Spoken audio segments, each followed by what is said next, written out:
तुम्हारी यादों का सफर। वो एक सुहानी शाम थी जब आरव पहली बार उसे देखा था। उसका नाम था निहारिका।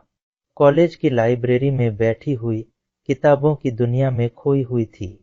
उसकी आंखों में एक अजीब सी मासूमियत थी और चेहरे पर एक हल्की मुस्कान, जैसे किसी खास बात को सोच रही हो।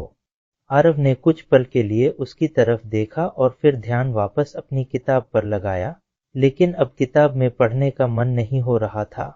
उसका मन बार बार निहारिका की ओर खिंच रहा था। उसने हिम्मत जुटाई और उसके पास जाकर बोला, मुझे माफ करना, क्या ये सीट खाली है? निहारिका ने धीरे से नजरें उठाईं, हल्का सा मुस्कुराई और कहा, हाँ, आप बैठ सकते हैं। आरव बैठ गया, पर मन ही मन उसके दिल की धड़कनें तेज हो गई थीं। दोनों एक दूसरे के करीब बैठकर पढ़ने लगे, लेकिन आरव का ध्यान किताब से ज्यादा निहारिका पर था। कुछ देर बाद निहारिका ने खुद बातचीत की शुरुआत की। क्या आप भी इस किताब के बारे में पढ़ रहे हैं?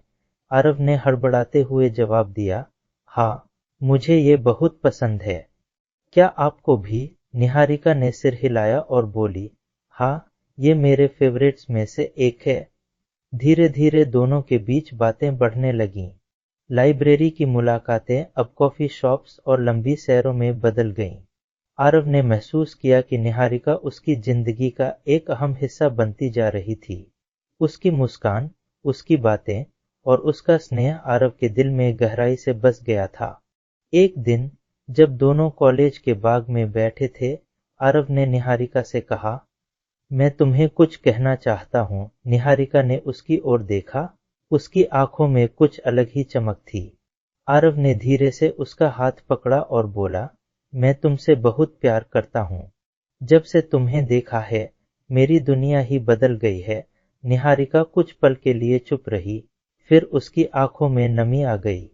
उसने आरव का हाथ थामे रखा और कहा, मैं भी तुमसे प्यार करती हूँ, लेकिन मैंने कभी हिम्मत नहीं जुटाई ये कहने की। उस दिन दोनों के दिल एक हो गए।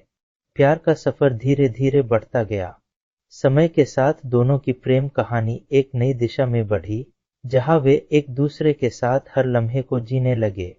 उनकी प्रेम कहानी सिर्फ एक मुलाकात से शुरू हुई थी, लेकिन अब उनकी जिंदगी का सबसे खूबसूरत हिस्सा बन चुकी थी। अब वे दोनों साथ मिलकर अपने भविष्य की ओर कदम बढ़ा रहे थे, जहां हर दिन एक नई खुशी, एक नया सपना और एक नया सफर उनका इंतजार कर रहा था।